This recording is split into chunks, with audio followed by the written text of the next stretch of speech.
Soundstripe.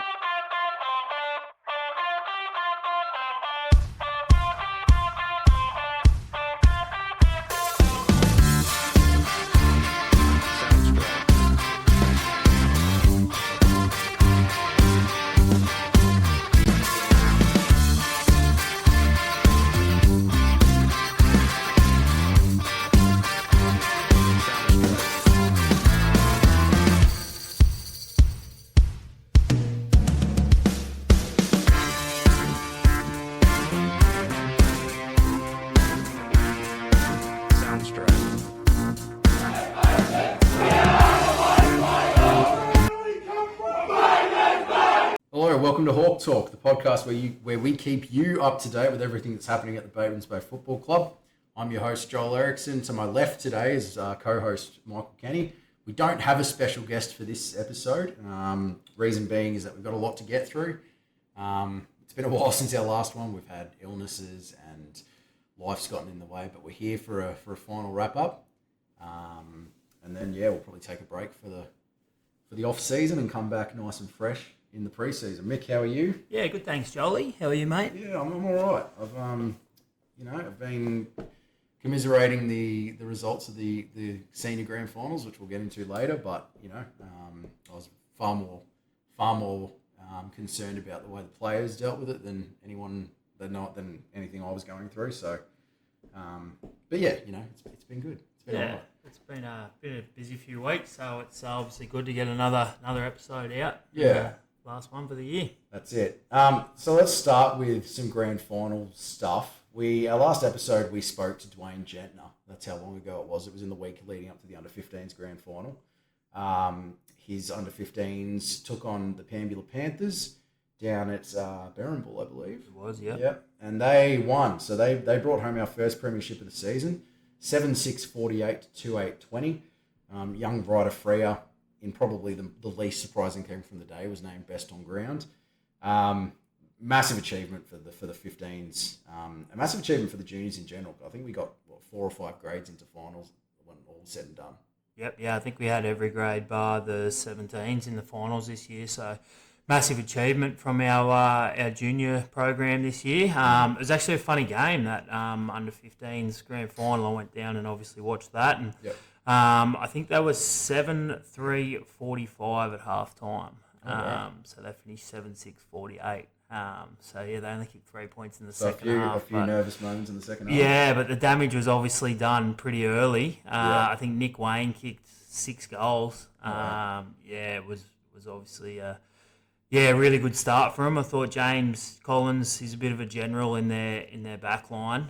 He probably set the game up, I thought, in the first quarter, along with obviously Ryder through the middle of the ground, and Nick was obviously cashing in off the back of that, with 6 goals in the first half. But I think they're probably lucky. Pambula probably missed a few sort of easy shots, in that second half that really could have got them right back in the mix. But full credit to Chuka and the under-15s boys, and well done to them. And we've spoken a lot about Ryder, who won best on ground in that game. I mean, he's played under-15s, he's played under-17s, he's played up with you guys in the Rising Stars this season. The guy's going to be a jet. I mean, he's only, he's 14, 15 years old. Yep. And honestly, like watching him play and watching him train, he almost wouldn't look out of place in reserves already. The kid, if he sticks with it, he's going to be a very, very good player for this football club, or whichever football club he ends up playing the bulk of his footy for. Yep, for sure. Let's talk about the senior grand finals. Unfortunately, this was not as happy a day for the club. Three grades into a grand final, which obviously is a massive achievement. Yep.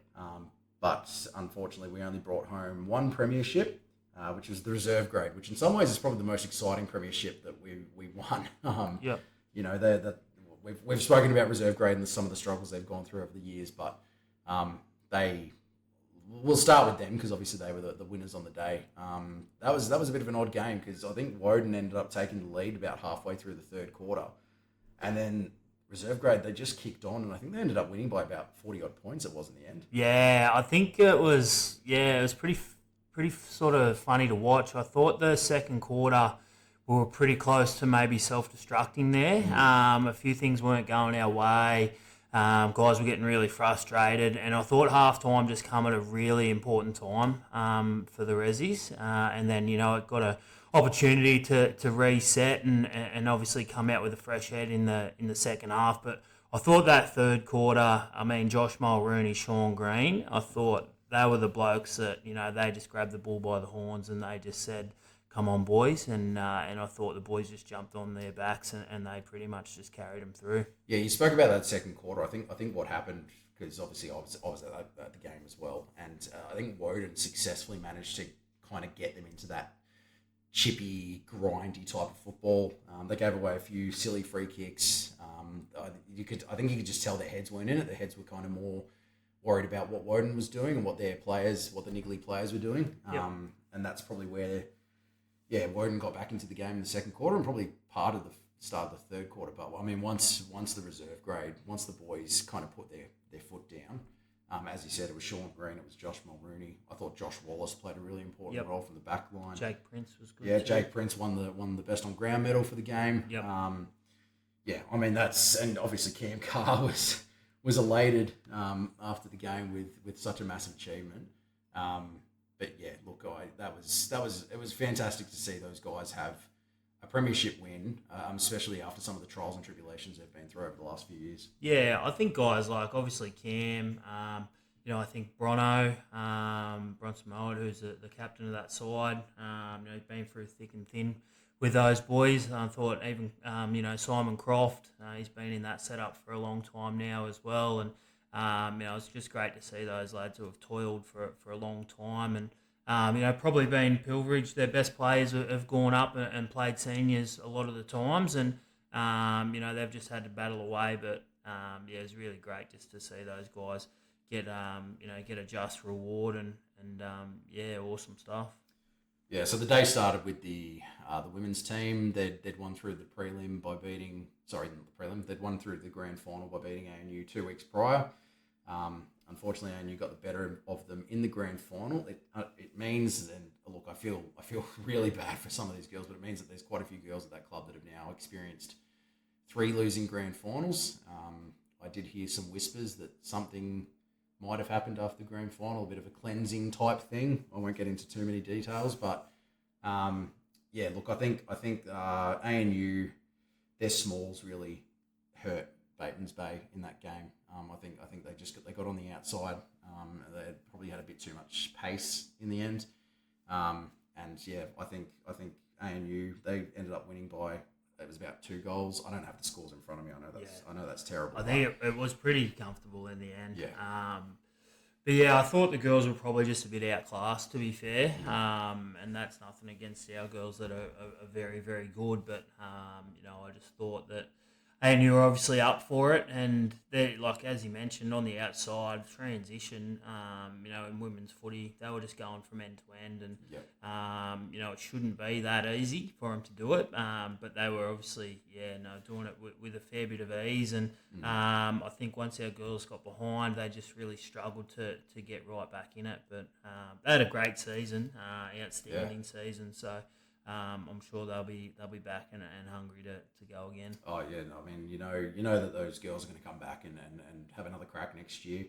I think the thing that stood out to me in that game was Batemans Bay's best 5 or 6 players are probably the best group in the comp. Yep. But I think ANU probably had a bit more skill across the ground. Yep. The ball use was a little bit better. And Batemans Bay's still a very new club. That's going to come, but I think that's probably what hurt them on the weekend, on grand final day. And then this one hurt. The first grade team went down to the Woden Blues by 17 points in a game that probably could have been a bigger margin. Woden missed a few pretty easy shots on goal, particularly in the second half. Batemans Bay only kicked 4 goals for. But it was a strange game in the sense that, like, up until they kicked a goal in the last 2 minutes of the game, it always felt like Batemans Bay could put one good patch of footy together and almost steal it. But unfortunately, that good patch didn't come. And it means that the Seahawks had a season where only one team beat them, but it was the same team 3 times and all at the same ground. And I guess the question has to be asked is, obviously Woden plays that ground fantastically well. And I don't believe Woden were a better team, but they were obviously better on the day. Mick, you played in the game. What were your kind of takeaways from, I guess, being a part of the group? Did it feel? I mean, obviously the 2 weeks before that, they'd beaten Woden by 74 points or something like that. Yep. It must have felt very different on the ground on grand final day. Yeah, I think, mate, it's just one of those days, to be fair. I mean, things just weren't going our way from the outset. I think there was a couple of probably decisions in the first quarter that were probably a bit sketchy, went their way. I think obviously losing your key full forward, losing Brett Garland in the first quarter, or I think it was first quarter. Yeah, it was first quarter. I mean, straight away it puts you under the pump, and to win grand finals you need luck. Like, there's no doubt about that. And we had guys that had niggling injuries going into the game. It probably didn't have although we did have the week off, we probably didn't have the greatest preparation going in. But I mean, you could sit here now and rattle off a whole heap of reasons why. But at the end of the day, I just think that Woden were probably a bit better prepared. I thought they just turned up better on the day. They had a really strong plan that they stuck to, and they probably just outclassed us. And I thought for us, it's interesting that you say right up to the last 2 minutes that we were right in it. But to me, playing in that game, it felt like we were never really in it that much. That was just a score. Literally, it would have been 2 straight kicks. I mean, at half time, I think we went in and we were 2 points down, but to me, and I know a lot of the boys, it felt like we were maybe 3 or 4 goals down, just how far we were a bit behind. But I wouldn't take anything away from the outstanding season that it was, and I thought we obviously unleashed some really good talent, and a few guys that we probably just didn't stand up on grand final day. I'd be a guy who'd put my hand up and say that I probably played one of my worst games of the year on grand final day as well, and I'm sure that there'll be other blokes that would be able to say the same thing. But that's just footy, mate. That's how it happens. I think Woden, they went home and did their homework after that loss in the qualifying final. We killed them on the outside in that qualifying final. Michael Thane and Nathan Blackburn were finding acres of space out on the wings, and one thing I noticed was that they both had pretty hard tags, or at least guys who were willing to run with them when we were trying to get out of our defensive 50 in particular. And I think that was the difference in the game. We were transitioning the football with ease in the qualifying final. That completely dried up in the grand final. I think that's comes down to they were well coached. They came, as you said, they came with a plan to stop that ball movement, and it ended up working for them. But as you said, look, it was a fantastic season.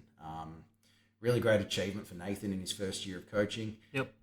Really good achievement as well for a club who had a bit of turnover player-wise from last season, especially there were a couple of defensive pillars that lost. I think we had 9 new faces in 12 months.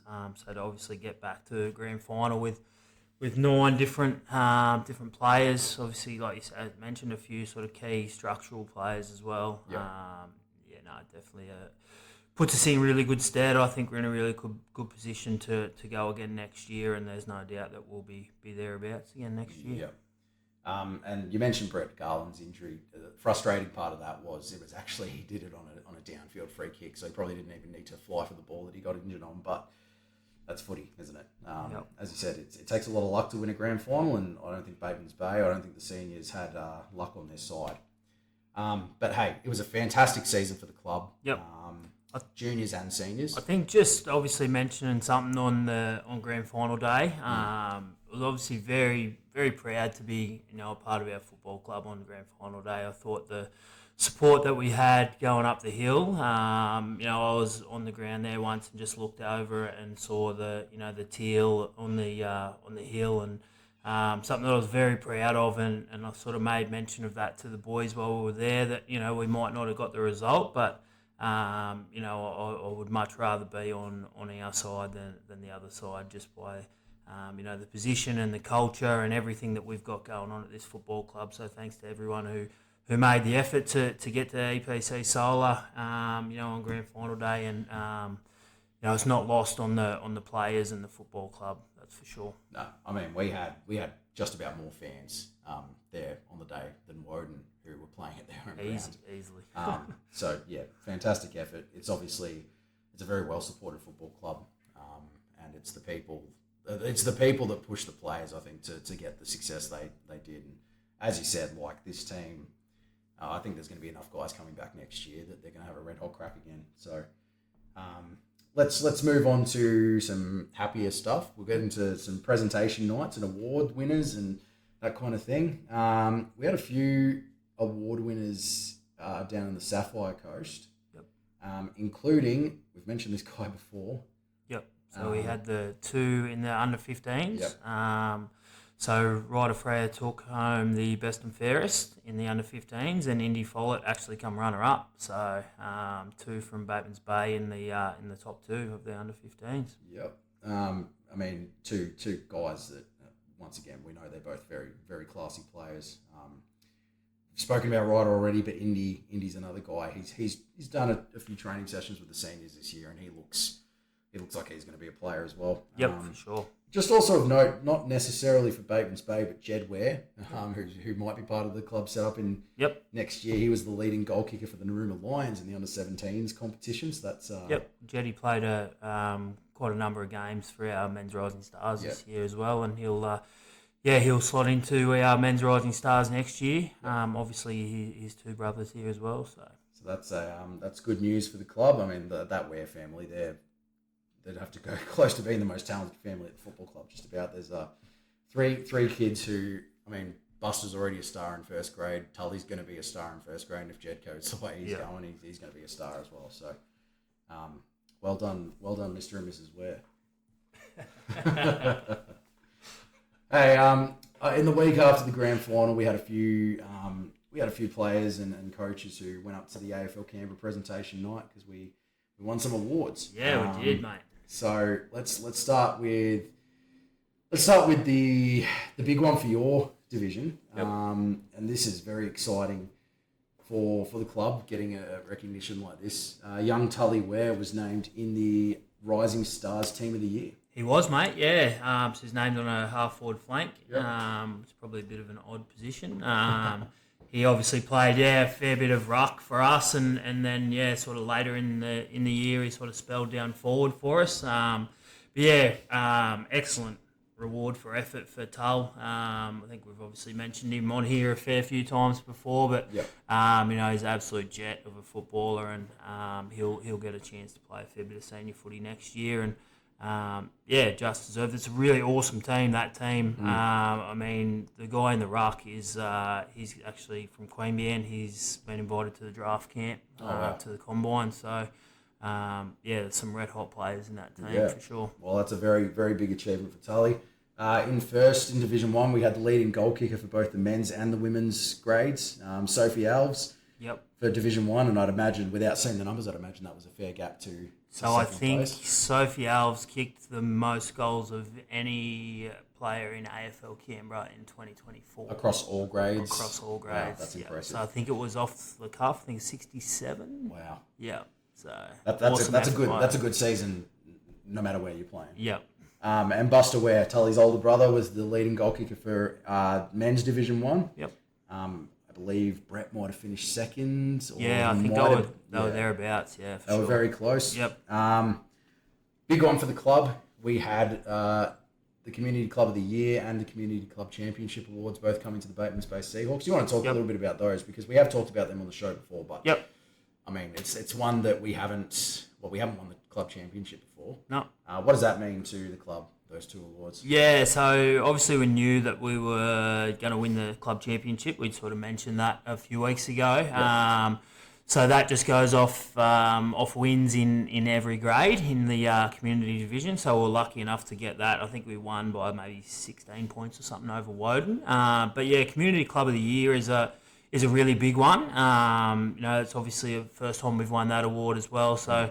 That's voted on by all the other clubs and the umpires. So they vote on their game day experience, supporters, players in general, just pretty much how the club is received by the umpires and the other clubs. And we got voted as the Community Club of the Year, which is it's a massive achievement. It just means that we're obviously doing some things right here. feel like we've got a really respectful club that, we treat umpires really well, opposition, and then not only that, game day experience. We've got the best canteen in the comp with Rob and Kaz, and everyone sort of chips in to make the Saturdays as good as what they are. So well done to everyone on that. So this award might have been the most, you could argue it's the most prestigious one that the club won on the night. Sophie Alves was the best and fairest winner for Division 1 women's. I believe her second or possibly even third in a row. Second in a row. Yep. She wrapped it up pretty early. I think halfway mark she was on 13 votes. Wow. And the girl that comes second finished on 13 votes. Yeah, so okay. I think she might have ended up with maybe 23. So I think she won by 10 votes. But yeah, I think we all know the class of Soph and that she's a fair bit above anyone else kicking around in that division. And, massive achievement for her. And luckily she got a reprimand against Molonglo, which we had a little bit of cheek about that. But well done to Soph. Obviously a massive achievement. And I'm sure she'll be back and bigger and better next year for sure. Yeah, I mean she kicked multiple bags of 10 goals this year. Yep. And that's a good season no matter which way you cut it. And then Nathan Blackburn, the first grade coach, won Coach of the Year. Yep. Following in your footsteps, mate. Yeah. How many times did you won it before this season? I won it 3 in a row, and now Nath won it. So yeah, 4 years in a row we've had that trophy, which let's call out the other clubs in the division here, guys. You're coaching. It needs to get up to you need to get up to our level. But, even though you probably outcoach us in a grand final, you need to get up to our level. But yeah, very very happy for Nath. I thought that he had an outstanding year. It's always tough your first year, but I thought that he fit in really well. Obviously, he had that sort of relationship with the playing group already, having captained the team for a few years. So it was pretty smooth transition over. Obviously, myself, I was still playing and here and there and training and whatnot. So was always there to bounce off. And well done to him on a great achievement. And if you haven't yet, go on the Seahawks Facebook page and have a look at the photo of He looks happy, eh? He looks like a 7-year-old kid accepting his first award at school. Yeah, he's got that smile about him, I reckon. And then while you're on there, go and have a look at Buster Ware's photo of when he gets his leading goal kicker one. It's about total opposite. Yep. he wants to be anywhere but there. Wearing a suit that looks like it might be 2 sizes too big. What do you reckon? I don't know. He doesn't look happy. Oh, that man! I'd imagine that man was still going through it from grand final night. So grand final day, I should say. Traditionally the club has done quite well at the league. Yeah, I think to come home with 7 awards from the league presentation is huge. We obviously have never taken home that many before. Really great achievement. And look, just quietly, I think Kyle O'Malley has been dudded with the lack of votes he got in the league medal. I think he ended up coming equal 6th or something. So I think he was 6th, maybe 10 votes, and they're not too far behind. I think on 9 votes was Freddie Garland and Michael Thane. Yep. Almost feels like a season where they might have been stealing votes off each other. Yeah, I think that might have been the case. Yep. Yeah. Let's go through the junior awards. A lot of grades to get through here. I guess we'll just start from the top. This is the under-11s mix. The best and fairest this season was Mana Voller. The runner-up best and fairest, Thomas Carey. The most consistent, Arthur Shakespeare Dargan. And the coach's award went to Anna Boyle. Can you give us any insights into those under-11s, Mick? Probably not too much, mate. It hasn't been a grade that I've obviously watched too much of. Yep. Talking to Jamie Kemp, he obviously helped out with the 11s a fair bit. He's got his young bloke playing in that side, and he seems to think there's some really talented players coming through that grade. They obviously made finals, and I probably don't know too much about them from watching them, but Jamie's got pretty big raps on quite a number of those players. There you go. Under 13s mix, the best and fairest for the season was Ruben Smith. Runner-up best and fairest was Samuel Shakespeare Dargan. The most consistent was Oliver Marr, and the coaches award went to Maisie Minahan. Yep. Yeah. So Michael Redley done a really good job with the under 13s this year. Obviously, our under 13s won the premiership last year, but a lot of those were high age, so they went up into under 15s this year. So it was probably going to be a little bit of a struggle for him at the start. I think he was pretty low on numbers, but he obviously managed to have a really good side and get them up to finals. And I have watched a little bit of Ruben Smith. He's a really handy player. He's a guy to keep an eye on as well. There you go. You've heard it from our coaching extraordinaire here. I can say that, can't I? Under 15s, the premiership winning side, the best and fairest, Ryder Freya. Runner-up best and fairest, Indy Follett, so the top two in the league medal with the top two in the best and fairest count. Most consistent, James Collins, another bloke that we've mentioned quite a bit this year on the podcast. Yep. The coaches award went to Liam Carroll. Yep. Obviously, I think you're definitely your three best there. Guys that have got really bright future with James Collins, obviously Ryder and Indy as well. So, well done to those guys. Under 16s girls, best and fairest was Amy White. Runner-up best and fairest, Millie Duncombe. Most consistent was Grace Pike, and the coaches award went to Miller Makey. Yeah, so we have a Makey in your grade. Yeah, so that's Alex's sister actually. The best and fairest there, 2 in a row for Amy White, which is obviously Daddy and Janelle's daughter, Lucas's younger sister, and I reckon she's won 2 more best and fairest than Lucas, so she's doing very well. But Amy's obviously she's a very good footballer. She's someone to look to for the future coming through in our women's grade, that's for sure. I think we could accurately say that everyone we read out today is going to have at least 1 more best and fairest than Lucas. Under 17s, boys, this is another best and fairest award for Ryder Freya. Yeah. Runner-up best and fairest, Caden Smith. The most consistent was Jacob Pike. Yep. And the coaches award also went to Caden Smith. Yep.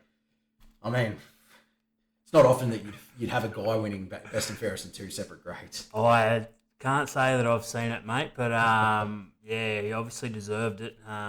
Excellent player. We've obviously spoken about him already today, and actually those 3 guys in that under 17s have had a little bit to do with all 3 of those guys this year playing a bit of Rising Stars footy. Caden, I thought, probably started the season a little bit slow, but I thought the way that he ended the season, especially in the under 18s, I thought he played very well in a couple of games towards the end of the season in the 18s. And Jacob Pike was also a guy. He was probably a pillar for him in the under 17s down back. Played sort of key position, centre half back, full back, and then come into under 18s playing sort of back pocket, half back flank. But they're sort of guys they'll have big influence in our Rising Stars program moving forward for sure. I think the key takeaway here is that there's a lot of talent in our junior ranks. Yep. And it's going to hold the club in very good stead for the future. Let's look at the senior awards. A lot of awards to get through on this one. We'll start with your grade. Yep. Let's start with the most improved. Tell us about Will Sullivan. Yep, so solo guy who actually wasn't going to play at the start of the year.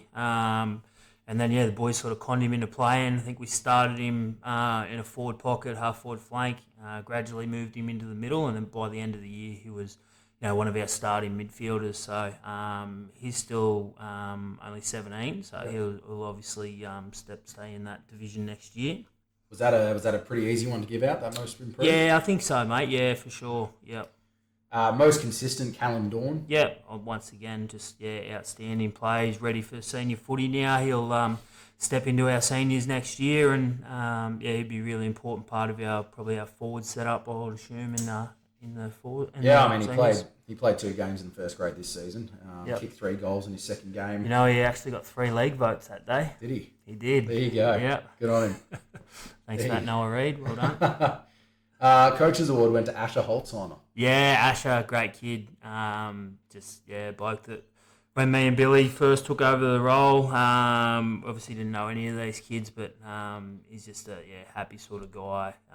Loves being around the group, loves playing footy, and it's pretty no-brainer for me, that one. Yeah, you could tell every time Asher came down to training, he really thrived on being around the senior guys and trying to learn from them, and just kind of being a part of the I wouldn't say the furniture, but I think you know what I mean. He wanted to be a part of the club and be a part of the setup. Best and fairest and leading goal kicker, Tully Ware. Yep. We've spoken about Tully enough probably on this. Yeah. So let's skip that.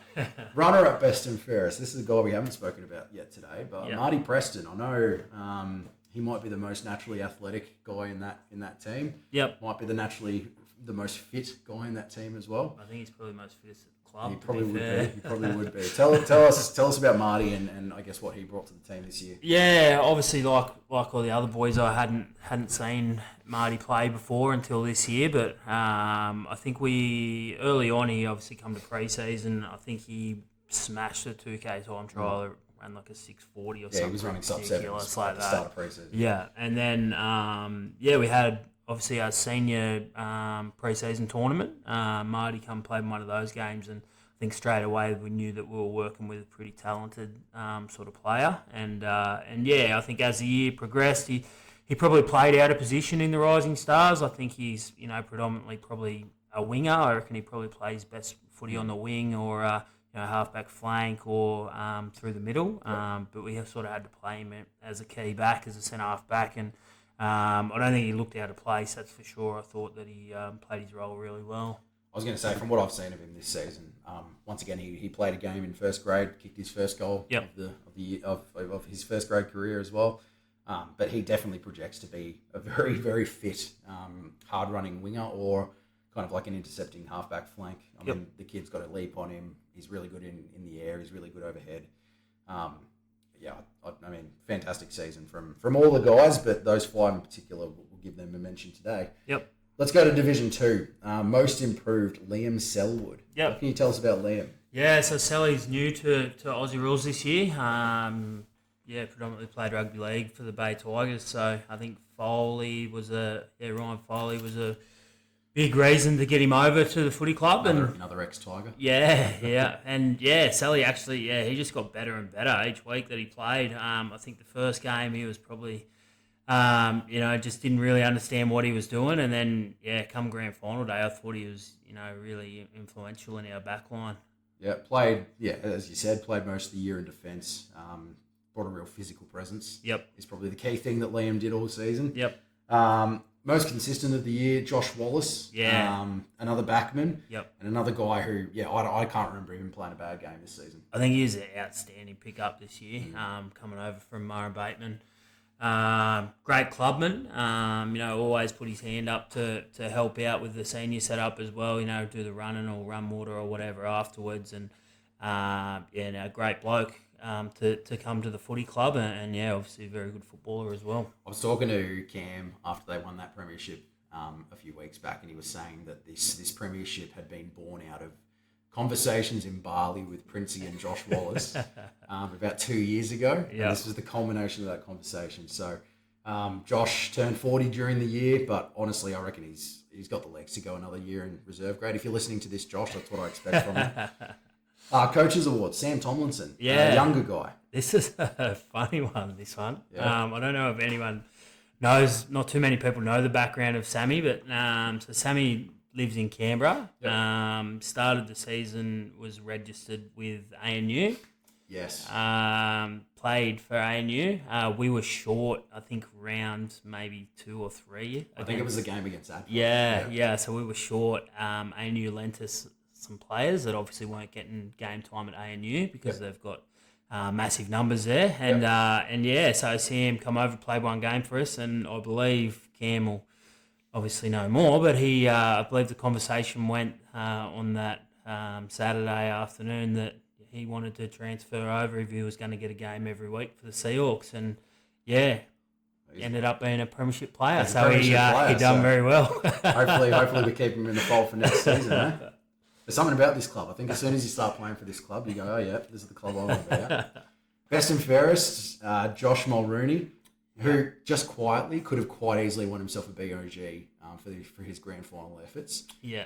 But yeah, I think he was a standout player all season. I think he might have, might be a bit of daylight robbery there on grand final day Not from saying Jake Prince. But not saying Princey wasn't fantastic. Princey was fantastic. Yeah, I think majority of people listening to this will know the class of Josh Mulrooney. Yeah. He's obviously a 2-time first grade premiership player at the club. Then now a reserve grade premiership player, but I think he's probably a little too good to be playing in reserve grade. I think we all know that, but he obviously went back this year with other commitments, work commitments and whatnot. He wasn't able to train as much as what he'd like, so went back and it was obviously a pivotal part behind our premiership success in the twos this year. I mean, you could tell from round one against Molonglo that he was just a class above. I think he kicked 4 goals from the midfield in that game. He kicked 3 goals in the grand final, so he kind of bookended it with these fantastic games out of the midfield. Yep. He played 9 games in senior grade or 8 games in the senior grade as well and never looked out of place. Yep. You're right. He's too good for reserve grade. So Cam, first grade gets him next year, I think. Runner-up best and I don't think I want to mention this bloke because he's abandoned us, but it was Will Aiken, which considering he only played a handful of games, pretty good effort. 6 games, I think. Yeah. He actually come 3rd in the league medal as well. Yeah, right. Willie Aiken. He got invited, so he come 3rd from his 6 games. Another guy, probably a bit too good to be playing Rezzies, but was obviously a pivotal part of the success, and wasn't here for obviously the grand final, but he's a big reason on why the Rezzies got there. I think it was almost the time that Will came into the team was the time where Batons Bay really got on that roll. Yep. That lasted all the way through until the grand final. You're right. Too good for reserve grade. If he'd been here for the full season, he probably would have played a full season in first grade. Yep. But he was a big part of a premiership, and you can't fault him for that. Leading goal kicker for the Div 2 was Sam Truesdale. Yeah, so Rami, good mate of Cam's, crossed over to the footy club a few years ago. I thought he just cashed in from obviously some really good footballers we had through the middle this year, and not sure on his tally. I don't think he was too far off winning the league, actually. I think he might have only been a few goals behind, but said probably the speech of the night at presentation night too, Rami, was a perler. I've got to say, watching him play, he's a bit of a throwback. He's definitely a forward who likes to stay forward and stay deep. And, really sucks about 4 durries into him at half time, but he's the ultimate Rezzy. Yeah, he does it well. Let's get into the women's awards here. The most improved for 2024 was Elliot Bowyer, her first year at the club, I believe. Yeah, first year of footy. I didn't get to watch too much, but what I've heard is, she's just from first game through till last game. I think when we had Shannon, she obviously mentioned Elliot and how she'd just taken to the game so quick, and even speaking to Kim only the other day, I think he's really looking forward to seeing where she can progress with her footy next year. Yep, played a lot of the year in the back line. Yep. So I think as soon as you get that taste of footy, I think she'll be back next year. She was one of the most consistent trainers. Yep. Congratulations, Elliot. Most consistent was Amanda Freer. Yeah, I thought Amanda, I think she's at that stage now in her career. I think she played her 50th game on grand final day, but I think she's just played enough footy now that she's, she's just starting to really come on and really progress at it. I thought she had, outstanding year for sure. Yeah, brings a bit of an edge to the team. Yeah, definitely. Physical presence, has a bit of mongrel, for want of a better word. Yep. But I think every team needs players like that, and she does her job very well. Coaches Award, Emma Hunt. Yeah, Emma's a really good player. I think she obviously played predominantly at fullback over the last couple of years, but Kim gave her an opportunity this year to run through the middle of the ground, and she definitely hasn't looked out of place at all running through the middle. So I think she's probably another player that I reckon will, as she progresses a little bit more, she's going to just pick up little things along the way, but she's definitely a big improver, that's for sure. Yep. Best and fairest and leading goal kicker, Sophie Alves. No surprises there. No. And the runner-up, best and fairest, this is, I believe, one of the originals, Carmen Ison, who has always gone in. She plays midfield. She always gets in there and does a job. Yep. And getting good recognition for the job she does week in, week out. Yeah, I think probably definitely Carmen's best year of footy this year. I thought she was outstanding, especially the games that I watched. Just a workhorse in the middle of the ground, and well done to her on runner-up best and fairest. Very, very rarely beaten Yep. To a footy. She's good at really. She's one of the first ones to get her head over the footy. That's for sure. The senior awards, the most improved was Dylan Rotherham. Yep. I think this was very well deserved. Yep. He's gone from a guy who played a lot of reserve grade up until probably even round one this year, and got to a point towards the end of the year where we couldn't not pick him in first grade. He started the year on a wing. I think he played some of his best footy out of the back line. Yep. Dill. Unfortunately, had a really nasty injury in the last home and away round, which prevented him from playing in the finals. But I'm sure you'd agree, Mick, that I think this award is probably the easiest one to give in a lot of ways. Yeah, definitely. I think so. I probably had a few question marks on him playing in the back line. Obviously played all my footy in the back line as well, and playing alongside him the first sort of couple of games, I just wasn't too sure whether that was the right fit for him. Mm-hmm. But I think as he sort of got to find his feet in that position. As you mentioned, I thought that, he played some really good footy, in that back pocket, half-back flank role. And, I thought each week he just gained that little bit more confidence and, played his role perfect. Obviously a massive shame about, what happened with the injury-wise. And, it's definitely his best season of footy up until that point. So hopefully, he can bounce back and recover from that eventually. Another little anecdote about Dill was that he did get dropped for one game. I believe it was a game against Ainsley. And he went down to Rezzies and was just about best on ground playing in the midfield. So, the guy, he works hard. He's willing to do a job no matter where you need him to do it. I think I speak for probably the whole club when I say I hope he's healthy and ready to crack in for next season. Most consistent, Michael Thane. Yep. Last year's best and fairest winner and league medal winner. Had a change of position for a lot of the season this year. Yep.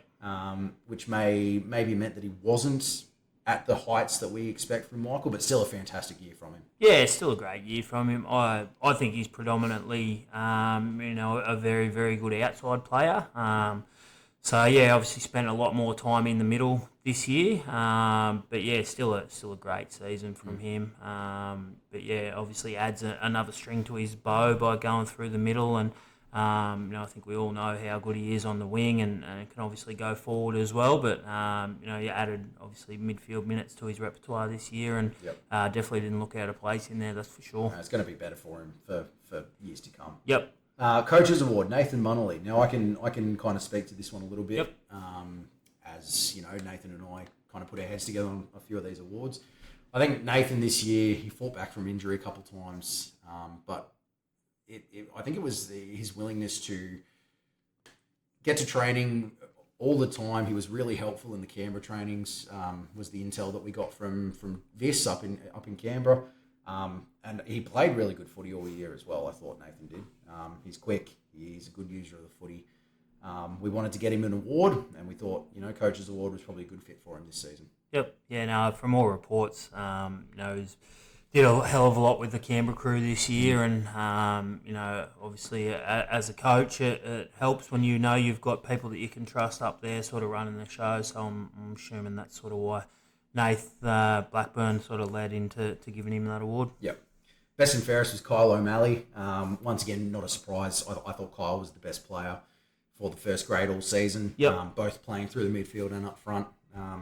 Although I will say, I don't think we ever reached, he was very, very consistent, but I don't think we ever saw that game where Kyle can just take over and get, kick you 5 goals and win a game off his own boot. Yep.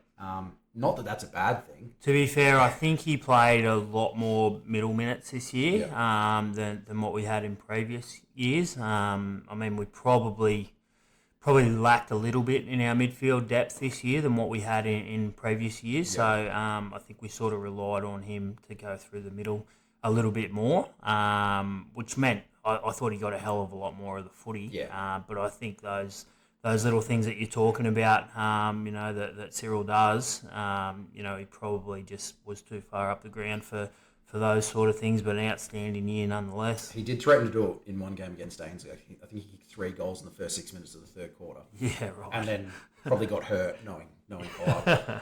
The runner-up, best and fairest, and the leading goal kicker, Buster Ware. I mean, we've spoken about Buster Ware. I think he's the best centre half forward in the comp. Yep. The guy doesn't miss if he's on. Yep. He doesn't drop a mark when he's on. And I think without knowing the numbers specifically, it wouldn't surprise me at all if he was leading the best and fairest midway through the year. Well, I think he would have been midway through the year for sure. I think that he plays his best footy at centre half forward when he's up the ground. He'll tell you not because he likes to be closer to goal to kick goals. But I think that's probably, if you went back and had a look at the count, I reckon that he would have killed it in that first half of the year at centre half forward for sure. Yeah. I think he had a run of like 3 or 4 games in a row where he got 15 votes. Yeah. Like he was just ridiculous in the first half of the year. A few extra awards for the Div 1 each year. First one is the Rookie of the Year, and this one was Sebastian Geary. Yep. I thought a massive addition to the midfield for the seniors setup this year. Yep. Yes, this is a special award. This is named in honour of Glenn Turner, the Rookie of the Year. Only been around for maybe 5 years now, but there's some exceptional players that have won this award. I think there was a Will Aiken, Kyle O'Malley, Rexy Lee, Jonah. There's some talented players that have won this award, and Sebi doesn't look out of place, that's for sure. I thought that he added probably something a little bit different to our midfield this year that we hadn't had previously, and he's still only young. I mean, he's like 19. He's going to be a weapon. He's got a lot of footy. Can't wait to see him. Yeah, just do a rip into a big pre-season, and can't wait to see what he can do in 2025. I think the more he gets in with the group as well and feels like a part of the group. Yep. I mean, his footy improved as the year went on. Yep. I was very impressed with how he went about it this season. Yep. Most determined. I know this is a pretty prestigious award. Yep. This year it was won by Callum McDonnell.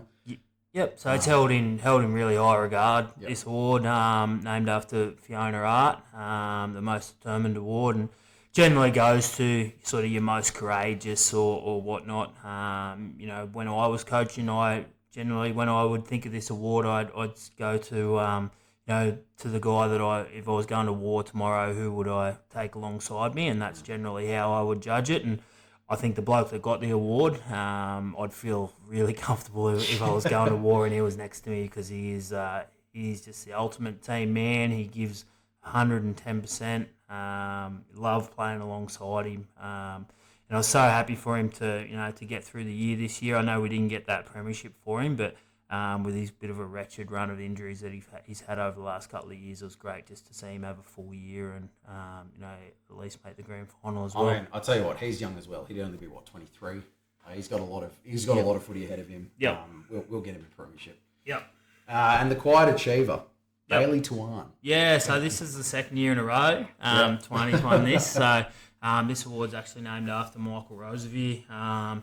It's a pretty special award as well. It generally just goes to a guy that's no nonsense. It just goes about their day-to-day stuff without too many accolades.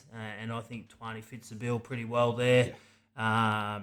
He's just a no-nonsense footballer. He just does his role each week, and that's Tuani, and we love him for it. Started the year in Rezzies, literally played one game of Rezzies, and then was in first grade setup the rest of the year. Yep. I think some of the messaging around the club, while Tuani and Liam Bacco, who's a very similar player, has been you can play one or the other. Yep. I think this season they proved they can play together and be very effective together. They both Tuani barely loses a matchup. He's just Tuani's going to come through with a big fist on whoever he's trying to play on. But yeah, very well deserved for Bailey. Now let's look at the best in finals. Yep. Div 2, Sean Green. Yep. Club legend. Greeny, obviously, turned it on grand final day, as he does. Yeah. Yeah. Div 1 was Joseph Teggett. Yeah. I thought Joe was just like, against Woden, Zach Sheether is the guy that you're worried about a little bit. Yep. He wasn't the reason we lost the grand final. No, I thought Teggs won that matchup in both games he played against Woden. Yeah, to be fair, I don't know whether he won the grand final matchup, but I think he definitely beat him down here. He killed him down here. I think grand final day was probably, might be a 50-50 call. Okay, well, I didn't think he lost it. Let's put No. Zach Sheether wasn't the reason that we lost that grand final. I love tags, don't get me wrong.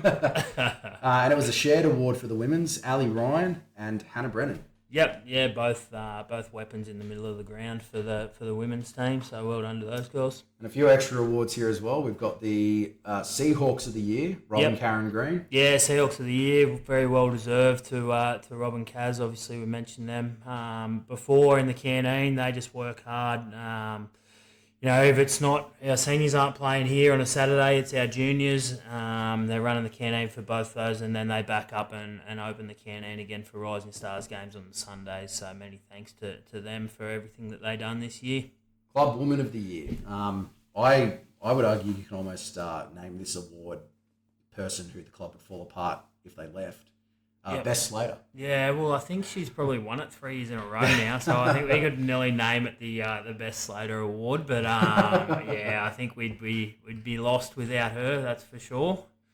And one last one, Clubman of the Year, some Muppet I've never heard of. Yeah, some rough lid, but well done, Jolie. Clubman of the Year, very well deserved, mate. Obviously, what you've done with the senior setup this year and helping Nath out, and obviously the work that you've been doing on the podcast as well. So thanks for everything you've done this year, mate. You're too kind. You're far too kind.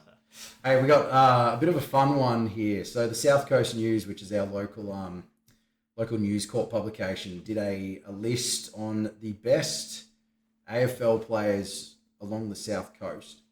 And we had, I think, 5 blokes make the list. We did, yeah. So let's go through these ones once I can find them on my phone. Yeah. She's so unprofessional. What are you doing, Joel?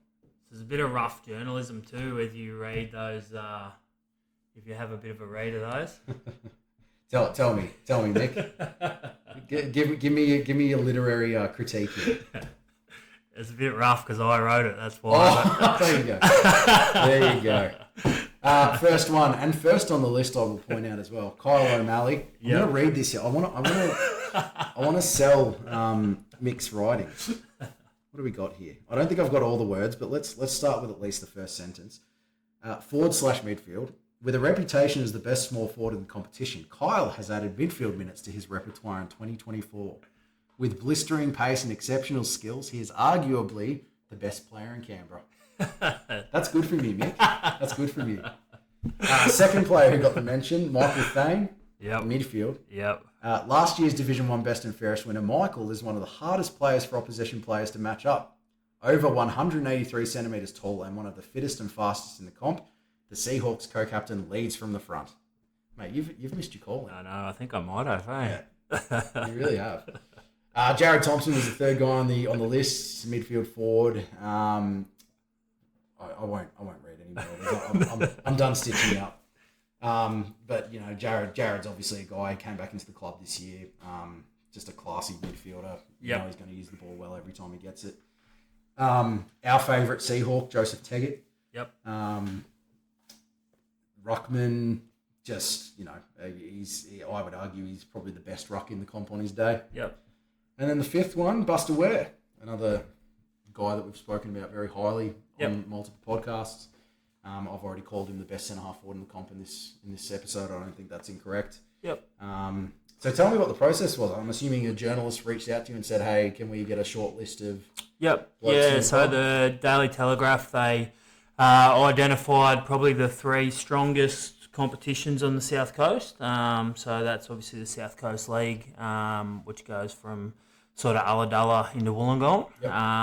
And then obviously us playing in AFL Canberra, and then the Sapphire as well. So there was a bit of a process. I think each club had to nominate 5 players. Yep. So we obviously nominated 5, and we were lucky enough to get 5 in the list. So, but yeah, well done to those guys. I think there's no doubt they're probably the best 5 players that we've got at our footy club. And, I think if you were going to pick an AFL Canberra community rep side, I think all 5 of those guys would probably be walk-ins, that's for sure. I would suggest so. I mean, I think we all know that we've got some very, very good players at this club. Yep. And, it's nice. It's nice to get a bit of outside recognition, I suppose. Yep, definitely. So, yeah, good. Well done to those 5 guys. They thoroughly deserve that recognition that they've got. Yep. Let's talk about the upcoming Nines tournament. Yep. We've done. We had this a couple of years ago, didn't we? We did, mate. Yeah. So tell me, when's it starting? How many teams you're looking for? Yep. Yeah. So as many teams as possible, pretty much. So it's open from ages 13. So your juniors constitute 13 to 17, and then so each team you've got 12 players. You've got to have 4 senior men, 4 women, and then 4 juniors, with one of those being female. Yep. So that'll be Tuesday nights down here at Hanging Rock. We'll be on the Union Field, so 5:30 to 7:30. But we will be doing our Rego night on the Thursday before, so that's the 17th of October. Yep. So come down, register for that. I think there's a few people now that are organising teams. Yep. If you haven't been asked to go into a team and you want to join a team, just get in contact with myself, email, phone, or just on the socials. Just contact me that way, and we can add you to a team. But it's obviously a bit of fun. We ran it a few years ago. We get the canteen going and sell a few beers over the bar as well, and it's a good sort of social outing and keeps everyone in touch over the off season. A bit of fitness work as well. Never goes astray. I want to talk about this as well. Lena Freya has picked up a very, very a big accolade for her work with just the sport in general. She has been named the AFLW Community Ambassador for New South Wales ACT for 2024. She coaches the under-16 girls. She's been a massive supporter of women's football. Yep. I mean, Lena, obviously, Ant is the junior coordinator, but Lena is one of those kind of heart and soul people at this footy club, and she's been recognised by, I guess the big girls now, the AFLW. That's pretty big for both Lena and the club as well. Yeah, so only one person from the state gets selected for that. So great achievement for Lena. I think she single-handedly, got the youth girls team going last year, and got that continued now with, I think, registered 27 players or something ridiculous like that. And and apart from the women's program as well, she's been a really big driver for getting kids into our under-18s program, our under-17s boys as well, and she just loves the footy, Lena. One of those characters that every club needs. The club they almost wouldn't run without people like Lena. Definitely. Let's talk about next year a little bit. We got coaching expression of interest that you will be accepting up until. Yep. So hoping to get them in straight away. So if anyone has any interest in coaching any grade, whether it's junior, senior, or just being an assistant coach, wanting to get involved, whether it's a team manager or just volunteer or whatnot, just reach out, let me know. Hoping to probably announce those pretty soon, our coaches. So there has already been a fair bit of interest in all grades. So we'll hope to announce that probably within the coming weeks. And there is one position that you've advertised. Yep. That's the Rising Stars head coach, which is a position that you're vacating. Yep. Still looking for a head coach, and I'm assuming an assistant coach for that grade? Yeah, we are, mate. Unfortunately, I can't continue that role next year, just with a few other things that we've got going on. But, I would have loved to have obviously get Billy into that role, but Billy and his partner Lauren are going travelling around Australia next year. So, if anyone is interested at all, in taking the reins of that side, they're an outstanding group of blokes. With both Billy and myself thoroughly enjoyed our year this year with those guys, and some really talented players coming through as well. I mean, obviously the results probably didn't look like that this year, but I don't think they're too far off, to be fair. I think if they can all rip in and have a really good pre-season, it might be surprised in what that group of guys can do next year. If anyone's interested in coaching that under-18 side, or even if you've got any questions or queries about the role at all, just reach out and we can go through it. I got to say, like, you know, it's a great club to be a part of. You're going to have a lot of support. If you're thinking about it, I'd say pull the trigger. Yep. There really is nothing to lose being a part of this great club. Last thing we'll mention before we sign off for the year, the AGM's coming up. Yeah, we do, mate. So that's 26th of October Yep. At Hanging Rock here at 3 o'clock. So, yeah, we're now taking nominations for all positions. So that's open now. So if you wish to nominate for a position on the committee, or inquiries around the AGM, once again, just let me know. Just send me an email, phone number, or on the socials. All information regarding a lot of this administrative type stuff is on the Facebook page, so give that a follow. Everything you need is there. Yep. That's us done for the year, Mick. It is, mate. It's been great. Yeah, it's been a bit of fun. I think we've gone pretty well with the podcast. Yeah. We'll take a break over off season. There's probably not going to be an awful lot to talk about, but we'll be back kind of around the start of pre-season. I think we'll be back a little bit better and a little bit bigger.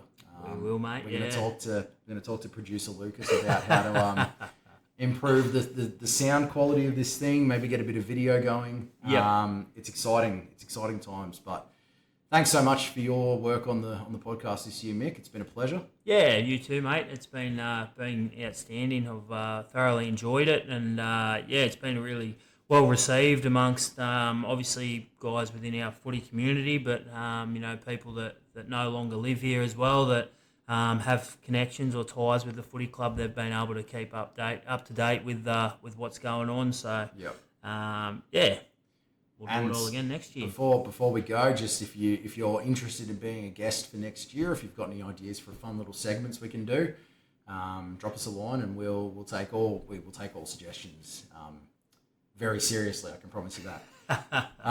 Thanks, Mick. We'll be back in a few months. Beautiful. Go Thanks, Hawkies. Yeah.